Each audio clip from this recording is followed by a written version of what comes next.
ان کا بڑا سخت قسم کا لہجہ ہے، رویہ ہے، اور انہوں نے جو اینٹی اسٹیبلشمنٹ بیانات دیے ہیں، کچھ چیزیں ایسی ہیں جس کی وجہ سے لوگ یہ کہہ رہے ہیں کہ شاید ہوائیں جو ہیں وہ اپنا رخ بدل رہی ہیں۔ اس حوالے سے دو متضاد آ رہا ہے اسلام آباد میں۔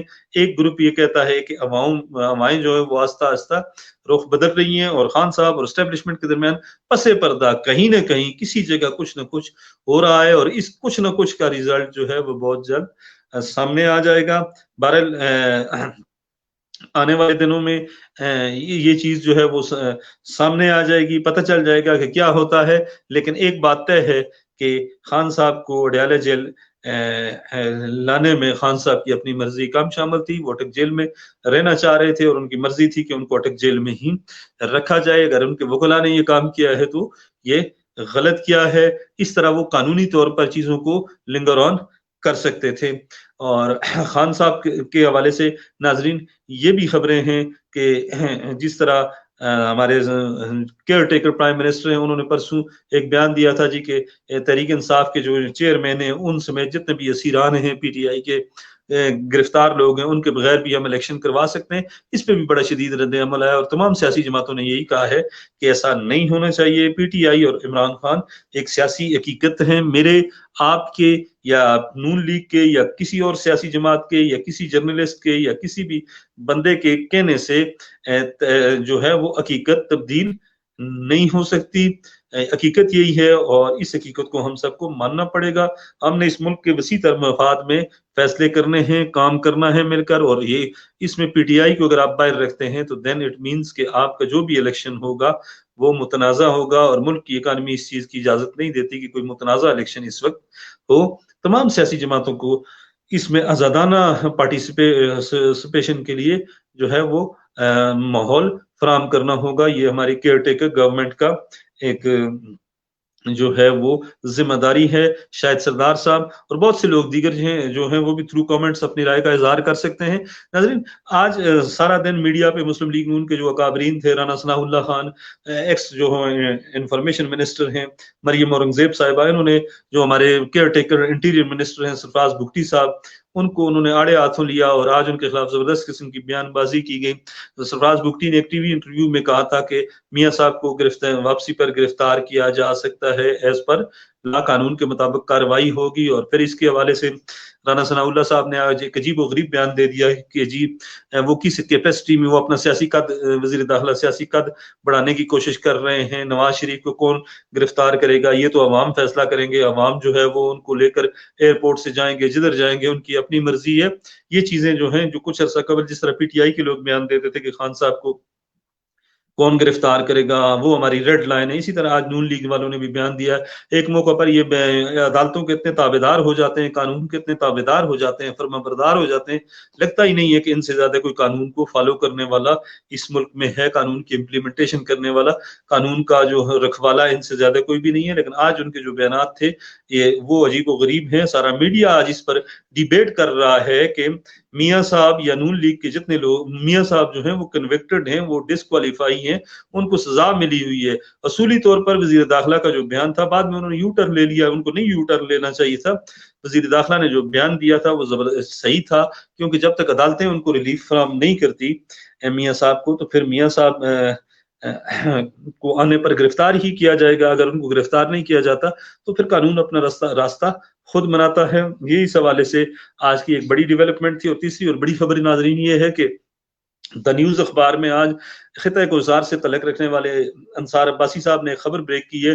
انہوں نے خبر یہ بریک کی ہے کہ 2020 میں جب جنرل ایکسٹینشن دی جا رہی تھی تو اس حوالے سے جب قانون سازی کی جا رہی تھی پارلیمنٹ میں، سپریم کورٹ نے کہا تھا کہ پارلیمنٹ قانون سازی کرے گی، تو اس کے بعد اس دوران میاں نواز شریف صاحب نے ایک خط، ایک نوٹ بھیجا تھا خواجہ آصف صاحب کو۔ وہ نوٹ انہوں نے ان کے مندرجات بلکہ ایز اٹ از وہ نوٹ انہوں نے کوٹ کیا ہے اپنی اخبار میں، جس میں لکھا ہوا ہے کہ میاں صاحب نے اجازت دی تھی، میاں صاحب نے اجازت دی تھی جنرل باجوہ کی ایکسٹینشن کی، کہ نون لیگ کو کہا تھا کہ آپ اس قانون کے حق میں ووٹ دیں اور یہ ملک کے حکومت کے وسیع تر مفاد میں ہے۔ سوال یہ پیدا ہوتا ہے ناظرین کہ اگر اس وقت انہوں نے اجازت دی تھی تو آج وہ اس کی مخالفت کیوں کر رہے ہیں؟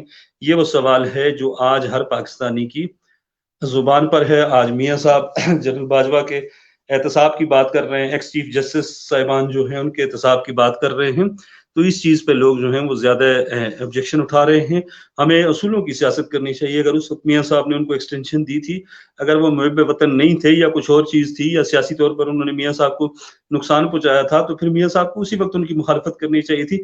لیکن آج جب وہ اقتدار سے چلے گئے ہیں، پاور سے چلے گئے ہیں، جناب Qamar Javed Bajwa x army chief ہیں، آج ان کے حوالے سے پنڈورا باکس کھلنا سمجھ سے بالا تر ہے۔ ہمارا المیہ ہے ناظرین، اس پہ سے آپ بھی ایگری کریں گے کہ ہماری سیاسی جماعتیں جتنی بھی ہیں پاکستان میں، وہ اصولوں کی سیاست نہیں کرتی ہیں، یو ٹرن لیتے ہیں۔ خان صاحب بھی یو ٹرن لیتے رہے ہیں، اب میاں نواز شریف صاحب بھی یو ٹرن لیتے ہیں۔ آپ 2020 میں اجازت دیتے ہیں کہ قمر جاوید باجوہ کو سپورٹ کریں، اس قانون سازی میں اپنا حصہ ڈالیں، اور آپ ہر حال میں ووٹ جو وہ اس قانون کے حق میں دیں، لیکن آج آپ یہ کہہ رہے ہیں کہ وہ بندہ ہی ٹھیک نہیں تھا، تو پھر اٹ مینز کہ آپ نے کہیں نہ کہیں گڑبڑ کی ہے۔ ناظرین، یہ ایک المیہ ہے ہمارا بطور قوم، بطور سوسائٹی، کہ ہم اصولوں کو کی پاسداری نہیں کرتے، اصولوں کے بجائے ہم چیزوں کو پرسنل لائکنگ ڈس لائکنگ پہ کرتے ہیں۔ تو ایسی چیزوں کا خاتمہ بڑا ضروری ہے۔ میاں صاحب، خبر یہی ہے کہ میاں صاحب 21 تاریخ کو آ رہے ہیں، 21 اکتوبر کو، اور اس سے پہلے وہ جو ٹیمپو بنانا چاہ رہے تھے، وہ ٹیمپو بنانے میں وہ کامیاب ہو گئے۔ ایک طرف انہوں نے اسٹیبلشمنٹ کو جو ہے وہ کیا ہے زبردست طریقے سے، جو ایکس اسٹیبلشمنٹ تھی زبردست ان کے خلاف بیان بازی کی ہے۔ اس کے بعد اب جو وزیر داخلہ ہے سرفراز بگٹی کے خلاف نون لیگ پوری لگی ہوئی ہے، پورا ان کو سوشل میڈیا ونگ لگا ہوا ہے۔ تو ایک ٹیمپو جو بننا چاہیے تھا نواز شریف کی واپسی سے قبل، وہ بن گیا ہے، اور مزید اس میں ہر گزرتے دن کے ساتھ اضافہ ہوتا جا رہا ہے۔ خبر یہ بھی ہے کہ مریم نواز صاحبہ لندن سے پاکستان کے لیے روانہ ہو چکی ہیں، اور وہ پاکستان میں آ کر میاں صاحب کے استقبال کے حوالے سے انتظامات کا جائزہ لے گی۔ یہ ناظرین آج کی تازہ ترین صورتحال تھی۔ پھر شیخ رشید صاحب کے حوالے سے بھی آج کو سماعت تھی راولپنڈی میں، لاہور ہائی کورٹ کے راولپنڈی بینچ میں، جس میں جج صاحب نے جب آر پی او راولپنڈی سے پوچھا کہ آپ شیخ رشید کے بارے میں بتائیں، تو انہوں نے کہا ہے جی کہ مجھے تو شیخ رشید کا نہیں پتا، ہم نے تو ان کو گرفتار ہی نہیں کیا، راولپنڈی پولیس نے ان کو گرفتار نہیں کیا۔ تو آر پی او صاحب نے کہا کہ وہ جس علاقے سے شیخ صاحب گرفتار ہوئے ہیں وہ بھی پنڈی کی حدود میں نہیں ہے، جس پر جج صاحب نے جواب دیا کہ آر پی او صاحب، اگر ہمیں پتہ چل جاتا ہے یا آپ کی حدود سے وہ برآمد ہو جاتے ہیں تو پھر آپ مقدمے کے لیے تیار رہیں۔ جس کے بعد آر پی او صاحب نے کہا کہ مجھے 1 ہفتے کا ٹائم دیں، 1 ہفتے کے ٹائم کے بعد جو ہے وہ ہم آپ کو آگاہ کریں گے۔ تو ابھی تک شیخ رشید صاحب کے حوالے سے بھی کوئی چیز جو ہے وہ سامنے نہیں آئی۔ بہرحال جوڑ توڑ کا سلسلہ جاری ہے، انتخابات کے حوالے سے بھی چیزیں جو ہیں وہ سامنے آ رہی ہیں۔ سیاسی جماعتیں کوشش کر رہی ہیں کہ وہ اپنے حلیفوں کے ساتھ مل کر کوئی مستقبل کی پیش بندی کریں، اور اس حوالے سے بریکنگ نیوز یہی ہے ناظرین کہ باپ پارٹی، بلوچستان عوامی پارٹی، جن سے ہمارے کیئر ٹیکر پرائم منسٹر بھی ہیں اور ہمارے وزیر داخلہ بھی ہیں، چیئرمین سینٹ بھی ہیں، ہمیشہ بلوچستان میں سیاسی جماعتیں اس جانب جاتی ہیں جس جماعت کی آنے والی حکومت ہو۔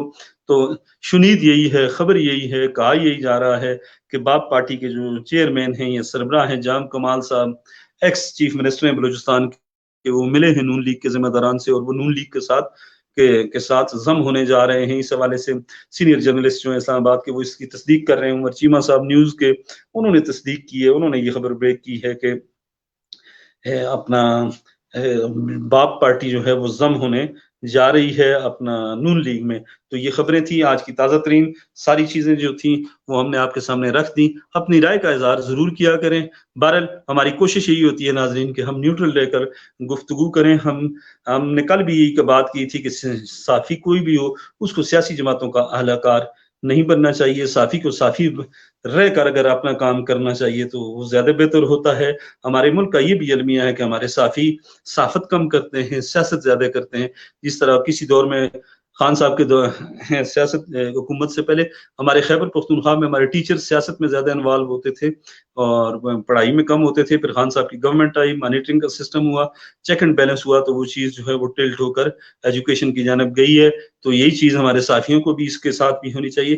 ہمارے صحافیوں کو بھی چاہیے کہ وہ غیر جانبدارانہ رپورٹنگ کریں، غیر جانبدارانہ تبصرے کریں، تجزیے کریں، تاکہ عام آدمی تک آسانی کے ساتھ سچی خبر پہنچے۔ اس وقت المیہ یہ ہے کہ ایک جماعت کے لوگ جو ہیں وہ جیو ٹی وی دیکھتے ہیں، دوسری جماعت کے لوگ جو ہیں وہ ARY دیکھتے ہیں۔ آپ غیر جانبدار چیز یا غیر جانبدار خبر کے لیے پاکستان کے شہری کہاں جائیں؟ یہ وہ سوال ہے جو ہر پاکستانی شہری کے ذہن میں ہوتا ہے، اس کی زبان پر ہوتا ہے، اور وہ لوگ BBC یا غیر ملکی نشریاتی اداروں سے رابطہ کرتے ہیں، ان کی نشریات دیکھتے ہیں اور اپنی رائے قائم کرنے کی کوشش کرتے ہیں۔ خوش رہیں، آباد رہیں، اللہ حافظ۔